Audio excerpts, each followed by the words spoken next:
Le lait toxique, pas toxique, un peu entre les 2. On va essayer d'y répondre sous 3 différents angles. Le premier, on va rappeler des petites généralités. Le deuxième, ça va être l'aspect, psychique lié au lait et le troisième, la qualité. Le lait est un aliment complet et il apporte au bébé tout ce dont il a besoin pour vivre et grandir. Cette complétude en fait un aliment relativement complexe à digérer. C'est à partir de 3 ans environ que l'estomac ne sécrète plus la présure, une enzyme qui facilite grandement la digestion du lait.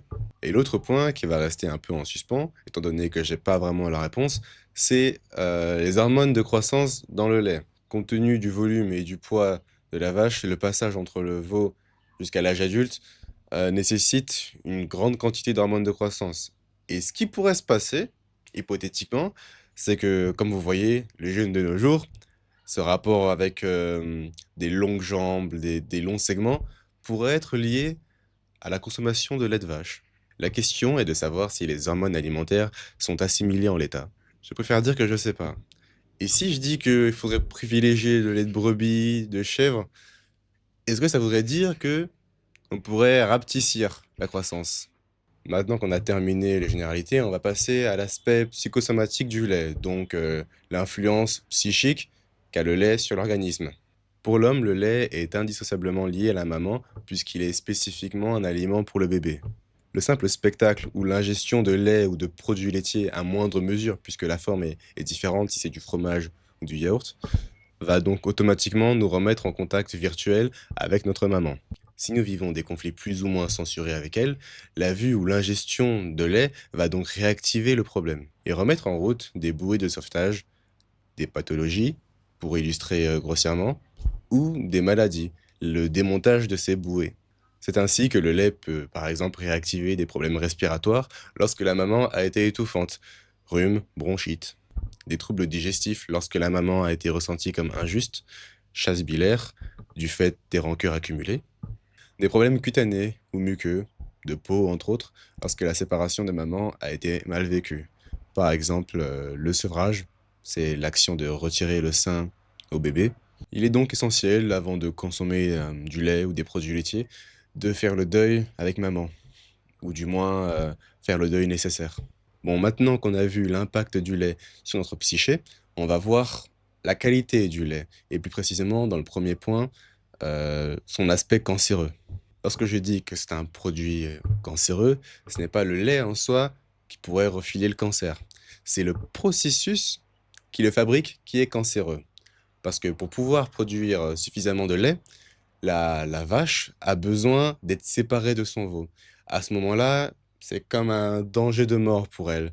L'espèce est en danger. Et donc, il faut pouvoir produire un lait suffisamment nourrissant, suffisamment riche pour, dans sa tête, hein, tout ça c'est dans sa tête, pour pouvoir nourrir son veau, pour qu'il puisse faire perdurer l'espèce. Ce processus de cancérisation des mamelles, qui apporte un lait beaucoup plus nutritif et abondant, est en quelque sorte une production turbo. La vache ne va pas dépasser les 4 ans en général.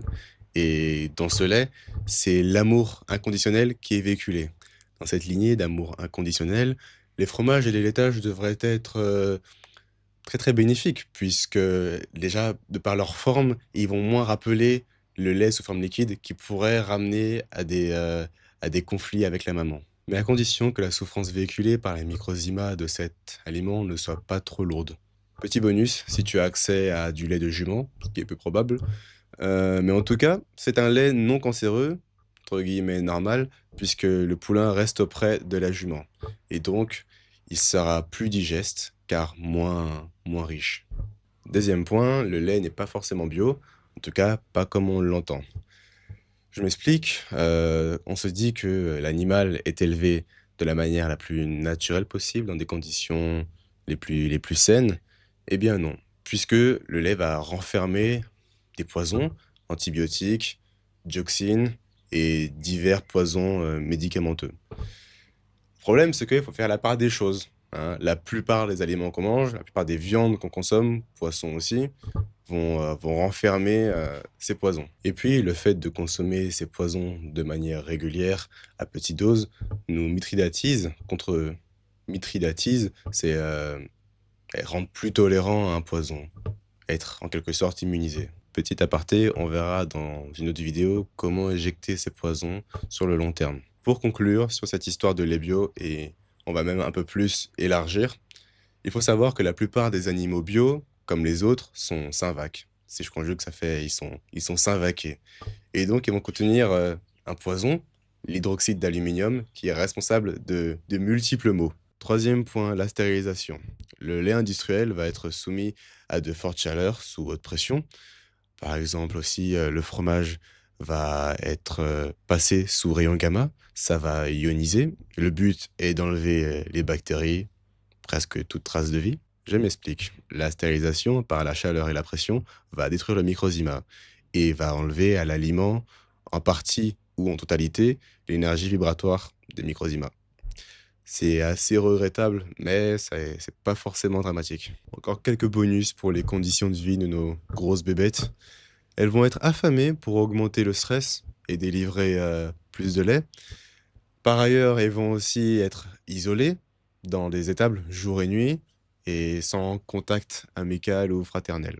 Et tout ça pour avoir une productivité et un rendement plus élevé. Maintenant qu'on a vu tout ça, on peut le segmenter en trois parties.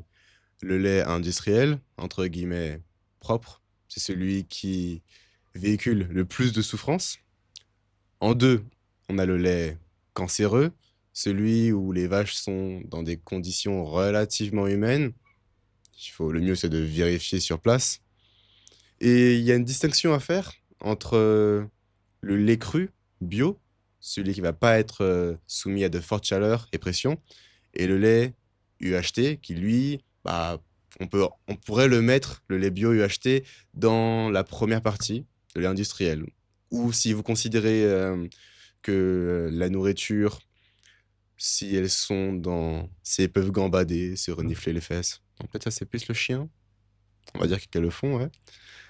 Si vous considérez ça comme étant comme bio, donc la deuxième partie, on peut le mettre. Le meilleur pour la fin, le troisième, celui où la vache garde son veau auprès d'elle. C'est l'aliment le plus remarquable, puisqu'il ne véhicule aucune souffrance. À noter que le lait de brebis et de chèvre, et les produits dérivés, beurre, fromage, yaourt, on peut les ranger dans la deuxième catégorie, puisqu'ils ne peuvent pas survivre en batterie, les conditions industrielles. Certains éleveurs même laissent les petits, et donc à ce moment, c'est dans la troisième catégorie qu'on peut les ranger. Autre note concernant la consommation de lait, on peut observer quand on prend au petit déjeuner que les capacités, les performances scolaires et sportives sont amoindries. En guise de recommandation, si tu as un ou plusieurs nourrissons qui traînent chez toi, par-ci par-là, tu peux remplacer ton ancien lait classique, un peu dégueu, par du lait reconstitué. Il serait fait de purée d'amandes, si possible bio, et de l'eau osmosée. Normalement, après ça, ton bébé est tout pétillant et son terrain te remerciera. Pour cette fin de vidéo, place aux remerciements. Ils sont adressés à mon cousin Martin, qui m'a fait découvrir ce mets exquis, le lait au sirop de menthe. Bon, maintenant, je peux plus trop en boire, pour les raisons que vous connaissez. J'en bois de temps en temps quand chez quelqu'un il y a du sirop de menthe et du lait, quand les astres sont alignés. Mais grand merci encore. Le lait de fraise n'est pas au niveau.